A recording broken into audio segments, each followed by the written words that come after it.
Com seus impérios em galáxias muito distantes, armas que atiram laser e confrontos épicos em meio às estrelas, a ópera espacial é um subgênero da ficção científica com uma longa história, marcada por um surgimento controverso e obras de grande impacto cultural, responsáveis por criar gerações de fãs apaixonados pela ficção científica e seus universos. Boas-vindas a mais um vídeo do Central Pandora. Aqui é Sora e hoje vamos conhecer a história da Space Opera, passando pelas suas origens e a grande revolução que ela causou na cultura pop. Se você é um fã de ficção científica, já se inscreva no canal para nos ajudar a continuar trazendo entretenimento de todas as galáxias e roda a vinheta porque hoje é dia de viver grandes aventuras espaciais.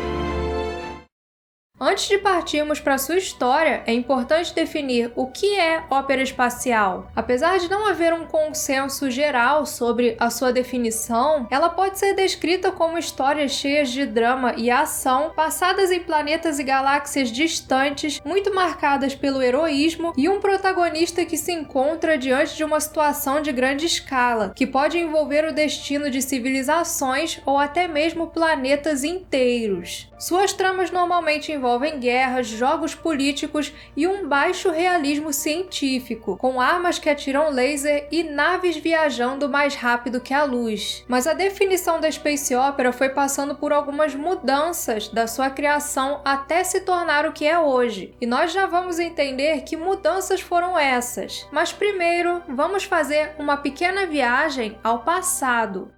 Pode-se dizer que as raízes da ópera espacial vêm de tempos remotos, nascidas da inerente curiosidade humana em relação ao universo. Mesmo antes de termos tecnologia para poder sequer alcançar os céus, alguns indivíduos já especulavam ou imaginavam versões fantasiosas do que existia além do nosso planeta. Ainda no século XVII, na hoje chamada de proto-ficção científica, autores como Johannes Kepler e Francis Godwin já retratavam aventuras na Lua nos seus romances lunares. Mas a obra considerada um primórdio da ópera espacial vem de muito antes disso. Ela surgiu na Grécia Antiga, no século II, durante o reinado do imperador Marco Aurélio. Um dos escritores mais populares desse período foi o sátiro Luciano de Samosata, bastante aclamado na antiguidade pelas suas sátiras um tanto ácidas de crenças, costumes e até mesmo figuras importantes da época.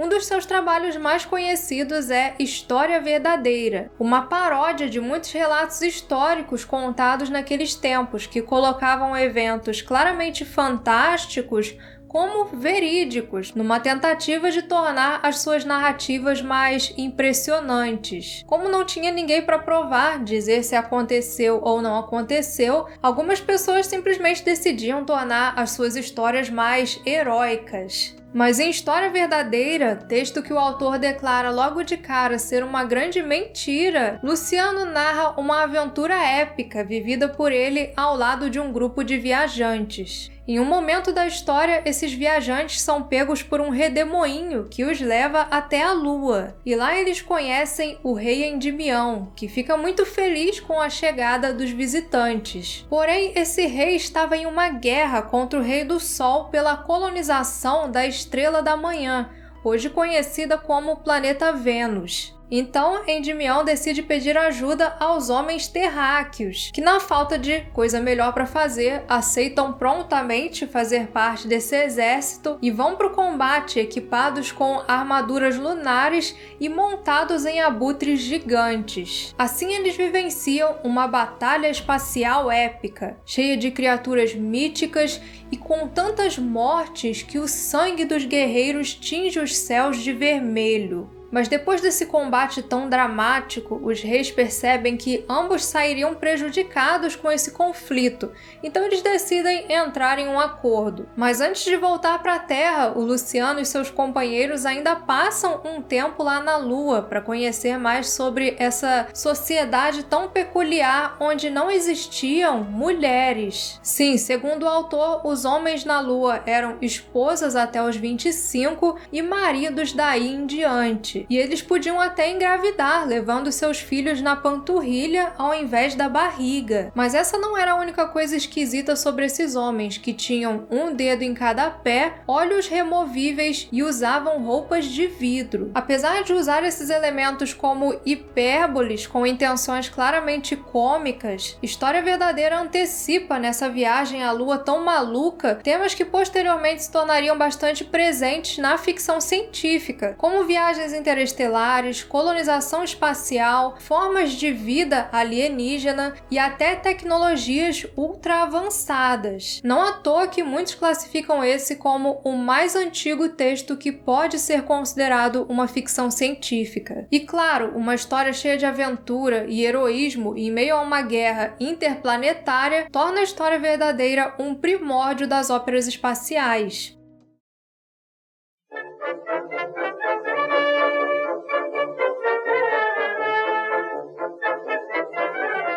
Com o passar dos séculos, à medida em que a nossa sociedade foi mudando e novas descobertas foram surgindo, a ficção também encontrou novas ideias e tendências. Durante os séculos 17 e 18, floresceu na Europa um movimento intelectual conhecido como Iluminismo, que foi responsável por um crescente interesse nas inúmeras possibilidades das descobertas científicas. E assim, a ficção especulativa também alcançou novos horizontes, trazendo temas que seriam figurinhas carimbadas na ficção científica, como viagens pelo espaço e até sugestão de vida em outros planetas. Um exemplo é o clássico Micrômegas, do filósofo francês Voltaire, onde um habitante de um planeta localizado na órbita da estrela Sirius viaja por diversos mundos em uma jornada de crescimento intelectual e emocional.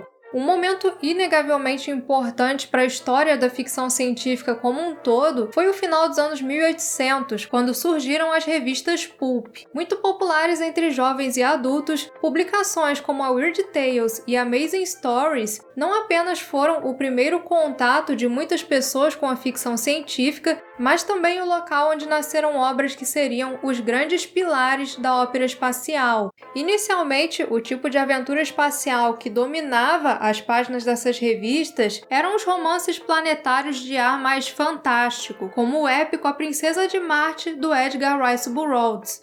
Mas o início do século XX foi marcado por dois grandes eventos que mudaram a nossa percepção sobre o espaço. O primeiro foi o dia 1º de janeiro de 1925, quando o astrônomo Edwin Hubble revelou que a nebulosa de Andrômeda, antes considerada apenas uma massa de gás luminoso, era na verdade um sistema estelar tão grande quanto o nosso. A data ficou conhecida como o dia em que descobrimos o universo. Já em 1926, o físico experimental Robert Goddard realizou o lançamento do primeiro foguete com combustível líquido, evento que levou muitas pessoas a pensarem: então talvez seja possível viajar para o espaço e por que não para outras galáxias? Foi aí que a ficção científica deixou a Via Láctea e partiu para as aventuras intergalácticas, que logo passaram a figurar nas páginas das revistas pulp.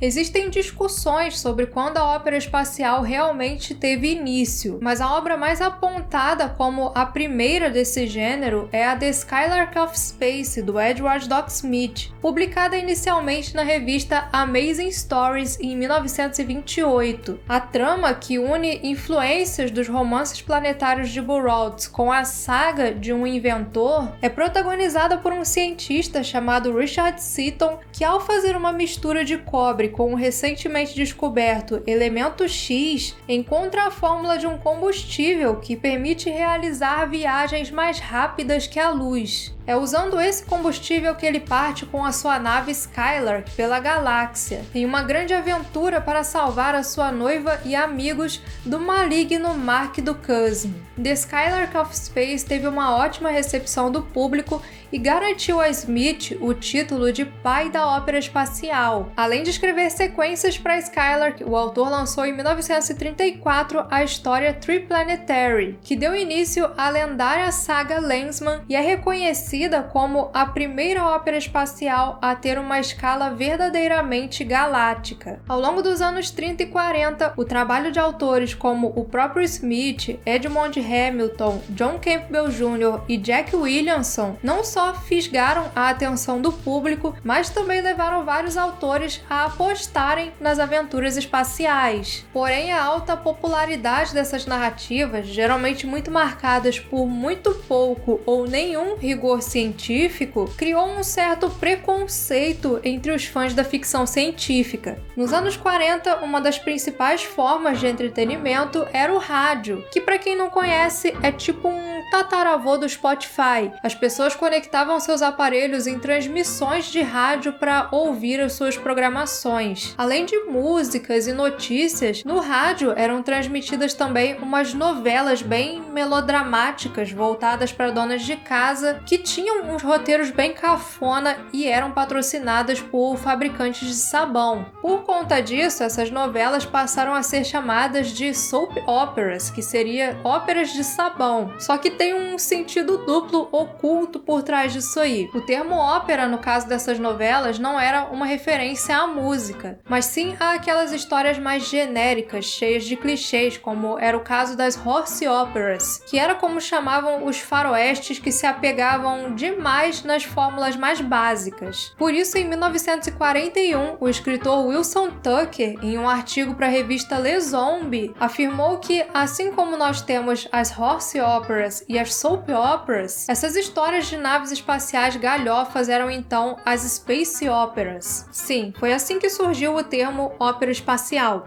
Isso porque, além da ausência do rigor científico, que era uma coisa que já incomodava algumas pessoas, muitas dessas narrativas se baseavam um pouco demais nas histórias de detetive e de faroeste. E isso gerou um preconceito entre leitores e escritores que passaram a considerar elas menos inteligentes. Tanto que, quando foi lançada em 1950 a revista Galaxy, eles fizeram um deboche com isso. Foram colocadas duas histórias lado a lado. Uma era um faroeste e a outra essa mesma história, só que com uma temática espacial. E embaixo eles escreveram assim: não se parecem? Uma é apenas um faroeste transplantado para um planeta alienígena impossível. E você nunca vai encontrar isso na Galaxy. Na Galaxy você vai encontrar histórias autênticas, escritas por autores que amam e entendem de ficção científica. Pois é. E assim, durante um tempo, esse termo Space Opera ficou sendo usado com um sentido pejorativo, mas então, como ele foi de uma ofensa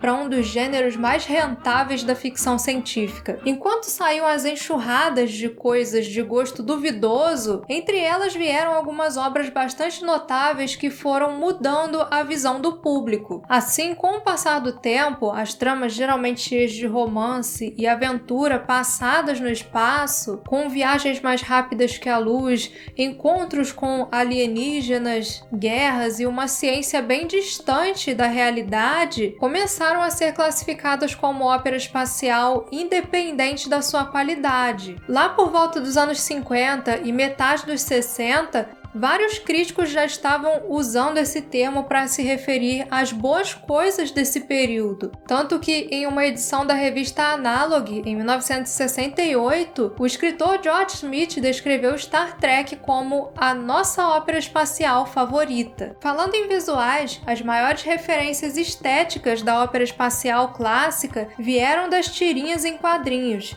em especial de Buck Rogers e Flash Gordon, que fizeram um sucesso estrondoso e logo se tornaram dois dos personagens mais famosos da cultura pop. Logo após o início dos seus quadrinhos em 1934, Flash Gordon ganhou uma adaptação pela Universal, que não é aquela que você provavelmente conhece, mas sim um cine-seriado lançado em 1936, que foi bastante lucrativo e abriu as portas para outras produções cinematográficas cinematográficas do gênero entre os anos 40 e 60. Buster Crabbe, ator que interpretou Gordon nessa versão, até retornou como Buck Rogers em 39, no primeiro cineseriado do personagem. Nessa primeira fase, a ópera espacial no cinema ainda carregava uma influência muito forte das revistas pulp, tanto nas suas temáticas quanto nos seus visuais. Apesar da presença de alguns títulos bastante icônicos, como O Planeta Proibido, que é considerado um precursor dos filmes de ficção científica modernos, o gênero ainda não conseguia trazer aquele brilho para os olhos da crítica. Já na literatura, a ópera espacial aspirou novos ares com a chegada da Era de Ouro da ficção científica. Entre o final dos anos 30 até os anos 60, a ficção científica ganhou algumas obras importantíssimas que mostraram que ela era muito mais do que puro entretenimento para adolescentes. O sci-fi tinha também impacto social. Nessa fase surgiram histórias que tinham substância e ideias muitas vezes acompanhadas de versões extrapoladas de tecnologias da época, abordando o seu impacto sobre a sociedade e os seus indivíduos. Asimov, um dos autores mais relevantes da Era de Ouro, contribuiu com o subgênero com o clássico Fundação, um dos livros mais importantes e influentes da história da ficção científica. Em uma releitura futurista do declínio e queda do Império Romano, Fundação é conhecido pelo seu estilo diferenciado que coloca a própria Fundação como um protagonista e por introduzir o conceito de Império Galáctico, que depois foi reproduzido em várias outras produções do gênero. Uma dessas obras foi Duna, de Frank Herbert, de 1965. Usando elementos da ópera espacial de forma subversiva, Herbert criou um Império Galáctico único, com indivíduos com habilidades sobre-humanas, jogos políticos e um planeta deserto hostil. Ao mesmo tempo em que traz nas suas entrelinhas comentários sobre temas como poder, religião e até ecologia, Duna apresenta uma saga épica no planeta Arrakis, responsável por revitalizar a ópera espacial e influenciar grandes produções do gênero. Outro livro de grande importância foi The Stars My Destination, do Alfred Bester, que se desprendeu da fórmula heróica estabelecida anteriormente e foi para um lado mais sombrio, com um protagonista anti-herói e um futuro dominado por corporações e com acesso a implantes cibernéticos, temas que só veríamos com mais frequência posteriormente, com o surgimento do cyberpunk. Entre outras obras icônicas desse período, nós podemos mencionar também a longeva e querida série literária Perry Rhodan e a grandiosa e altamente inventiva Ringworld, de Larry Niven, que se inspirou no movimento New Wave e apostou no hard sci-fi para explicar suas tecnologias de forma mais realista. Já na TV, a ópera espacial só foi alcançar novos horizontes em 1966, audaciosamente indo onde ninguém jamais esteve.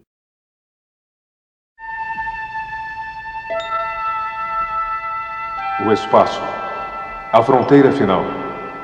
As aventuras do Capitão Kirk e sua tripulação em busca de novos mundos e civilizações foram um grande passo para a ficção científica na TV, a começar pelos visuais, que hoje até podem parecer ultrapassados, mas na época elevaram os padrões dos efeitos visuais das séries e filmes do gênero, mesmo dispondo de um orçamento bem limitado. Outro grande diferencial foram os seus roteiros, muitos deles escritos por grandes autores da ficção científica da época, como Harlan Ellison, Theodore Sturgeon e Robert Bloch. Seguindo a tendência que já vinha surgindo na literatura, Star Trek pegou os elementos básicos da ópera espacial e tornou o gênero mais maduro, trazendo para ele não apenas temas filosóficos, mas também comentários sobre problemas sociais da América nos anos 60. Após Star Trek, a ficção científica na TV e no cinema atingiu novos padrões de qualidade e maturidade, mostrando que o gênero podia sim ser interessante, mesmo sem deixar de lado o seu ar de aventura e fantasia. E o impacto disso foi enorme, tanto que até hoje essa é uma das maiores franquias da cultura pop, com gerações de fãs apaixonados por esse universo e as suas aventuras.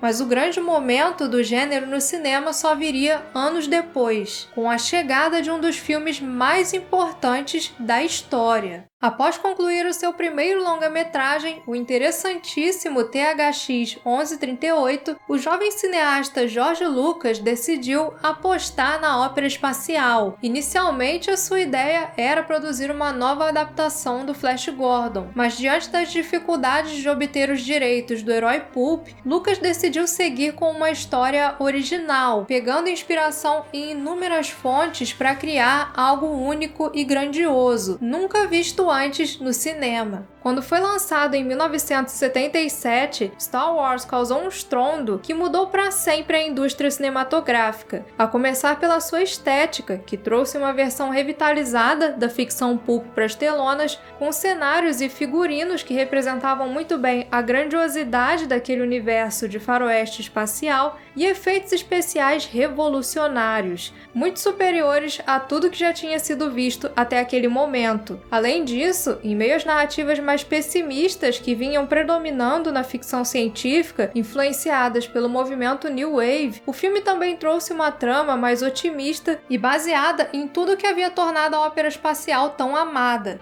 Star Wars virou quase um sinônimo de ficção científica na cultura pop e mostrou que as aventuras espaciais também podiam atingir o grande público e ser bastante rentáveis. Ao lado do ícone Tubarão de Steven Spielberg, o épico espacial de George Lucas foi um pioneiro na velha tradição dos blockbusters de verão nos Estados Unidos e se desenvolveu para uma trilogia que depois deu origem a um universo expandido imenso e muito querido pelos fãs. Pode-se dizer que Star Wars foi uma nova esperança para a ficção científica e para a ópera espacial, que ganhou o mundo e finalmente passou a ter o respeito da crítica. Foi ele que abriu as portas para grandes produções que vieram depois, como O Último Guerreiro das Estrelas, Battlestar Galactica, Stargate, Babylon 5 e até mesmo a transição de Duna para os cinemas, tanto em 84 quanto na sua adaptação mais recente. Foi influenciado por Star Wars que Flash Gordon foi novamente adaptado para os cinemas nos anos 80, em uma produção muito mais ambiciosa e com direito até a uma trilha sonora pela aclamada banda Queen. Depois de Star Wars, até mesmo Star Trek conseguiu encontrar novos caminhos, com novas temporadas e a sua estreia nas telonas.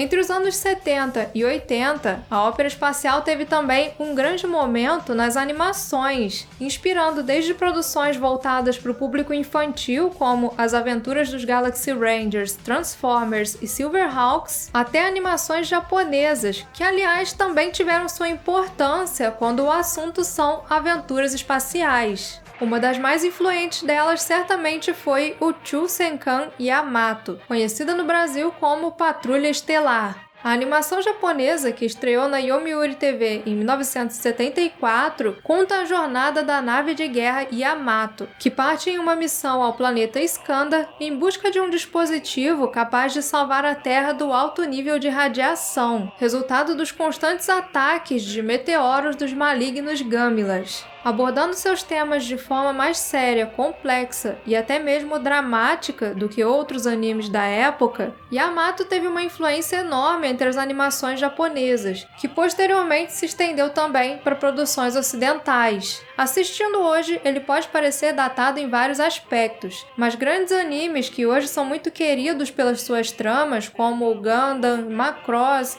Legend of the Galactic Heroes e Evangelion, nasceram da influência de Yamato. Dizem até que ele pode ter sido uma das inspirações de George Lucas na criação de Star Wars, apesar do diretor nunca ter citado Yamato como uma das suas referências. Mas o que podemos afirmar com certeza é que as aventuras estelares da Yamato e sua tripulação também ajudaram a levar a ópera espacial para novos horizontes. Com o gênero em alta, obviamente vieram também as suas paródias, como é o caso da cultuada série O Guia do Mochileiro das Galáxias, do Douglas Adams, o livro Red Shirts, do John Scalzi, que brinca com a velha piada dos camisas vermelhas da Star Trek clássica, e filmes como SOS Tem um Louco no Espaço, que nasceu como uma sátira de Star Wars, mas acabou parodiando também outras franquias populares da época, como Alien e Planeta dos Macacos, e Heróis Fora de Órbita, filme divertidíssimo que brinca com as clássicas séries de ópera espacial e faz uma homenagem a Star Trek e a sua influência cultural. Até mesmo no Brasil tivemos algumas paródias, como Os Trapalhões na Guerra dos Planetas, de 1978.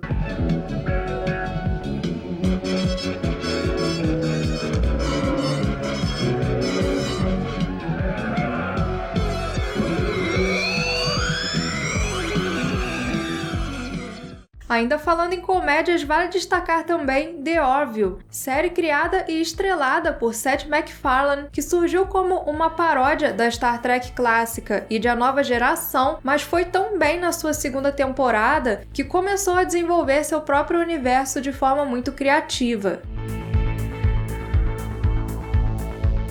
Do lançamento de Star Wars até os dias de hoje, a ficção científica passou por muitas mudanças, e com ela a ópera espacial teve também as suas metamorfoses. Um momento muito importante se iniciou ainda em 1975, quando o escritor John Harrison lançou The Century Device, obra concebida como uma anti-ópera espacial que quebrava as principais convenções do gênero, com um universo anti-antropocêntrico, incompreensível aos seres humanos e um protagonista que é passivo dentro da história. Após o lançamento de Star Wars em um editorial da revista Interzone em 1984, afirmando que o gênero precisava de histórias mais críticas e investigativas que englobassem a ciência e a tecnologia do presente e do futuro, veio o momento que ficou conhecido como a Nova Ópera Espacial. O movimento foi muito popular entre os escritores britânicos a partir dos anos 70, mas um dos autores mais notáveis dessa reformulação foi o escocês Iain M. Banks, criador da série Cultura. Em 1987, quando foi lançado o primeiro livro da Cultura, o cyberpunk já predominava na ficção científica, e a ópera espacial, apesar de popular, ainda era considerada um gênero pouco inteligente. Foi então que Banks decidiu seguir na contramão das distopias que estavam bastante comuns naquela época e apresentou uma interessante sociedade utópica conhecida como cultura, onde não existe escassez, posições hierárquicas ou desigualdade social. Na cultura, tudo é controlado pelas mentes, inteligências artificiais altamente avançadas que cuidam do bem-estar dos humanos e máquinas que vivem sob os seus ideais. Porém, essa sociedade tão avançada, tanto nos aspectos sociais e econômicos quanto no tecnológico, vez ou outra precisa lidar com civilizações mais atrasadas, de comportamento considerado bárbaro. E assim o autor trouxe nos seus livros alguns dilemas filosóficos, políticos e morais bem mais complexos, mostrando que a ópera espacial ainda tinha muito a ser explorado. Nesse momento, o subgênero ganhou uma nova vida, com muitas obras adotando o aspecto pessimista e as tecnologias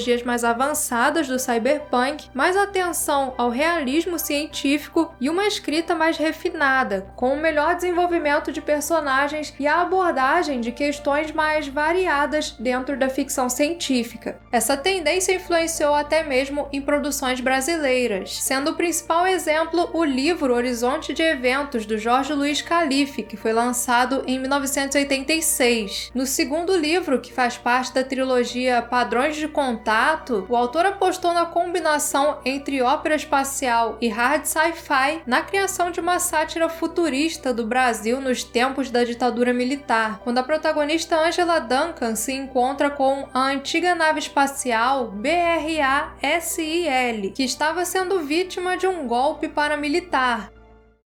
Hoje a ópera espacial está maior do que nunca na cultura pop, fazendo sucesso tanto com franquias clássicas como a própria Star Trek, que vive até hoje com novas aventuras da Federação dos Planetas Unidos e um novo universo multimídia de Star Wars, quanto com obras de perfil mais moderno, que abandonaram o velho clichê do humano extraordinário que se torna o grande salvador da galáxia. Na nova ópera espacial, os personagens ganharam perfis muito mais interessantes do que exploradores em uma missão grandiosa pela galáxia ou escolhidos à la Luke Skywalker. Nela temos muitos personagens que são pessoas comuns, em dilemas inicialmente menos grandiosos, em universos populados por drones quase humanos, inteligências artificiais super complexas ou alienígenas que construíram civilizações fascinantes, com seus erros e acertos tal qual os seres humanos. O velho clichê de colocar a humanidade como a grande heroína do universo, um reflexo do racismo e da xenofobia de muitos autores da antiguidade, também foi trocado por algo com mais substância, que muitas vezes até cria situações onde não há um lado bom e um ruim, apenas seres que cometem erros ao tentar fazer a coisa certa. Um grande exemplo é a série The Expanse da Prime Video, adaptação de uma série de livros escrita por Daniel Abraham e Ty Frank.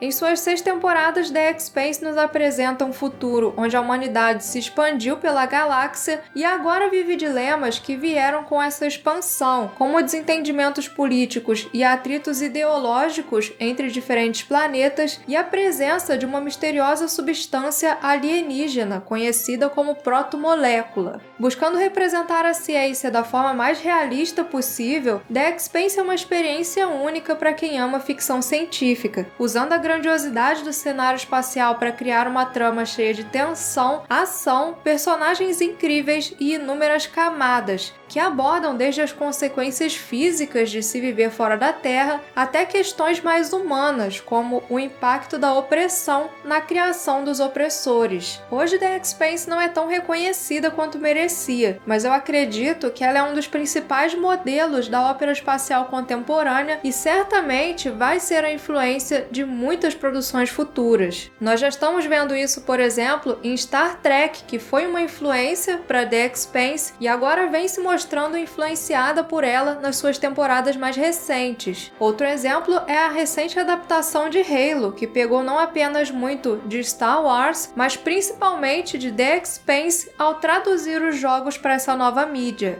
Conforme o escritor Jack Williamson apontou muito bem na nova enciclopédia da ficção científica, a ópera espacial é uma expressão do tema mítico da expansão humana diante de uma fronteira desconhecida e incomumente hostil. À medida em que vamos progredindo nos nossos conhecimentos e ideias, a ópera espacial também vai atingindo novos patamares e evoluindo nas suas temáticas e narrativas. Acompanhando a sua história, fica bem evidente por que a ópera espacial foi de uma chacota a um dos subgêneros mais amados da ficção científica. Mesmo quando abraçou o realismo e a sobriedade em algumas das suas obras, esse foi um subgênero que nunca deixou de lado o escapismo e o senso de diversão, dando origem a aventuras incríveis e que conquistam fãs de todas as idades. Seja um aficionado por ficção científica ou não, você certamente já se divertiu muito assistindo a uma boa ópera espacial.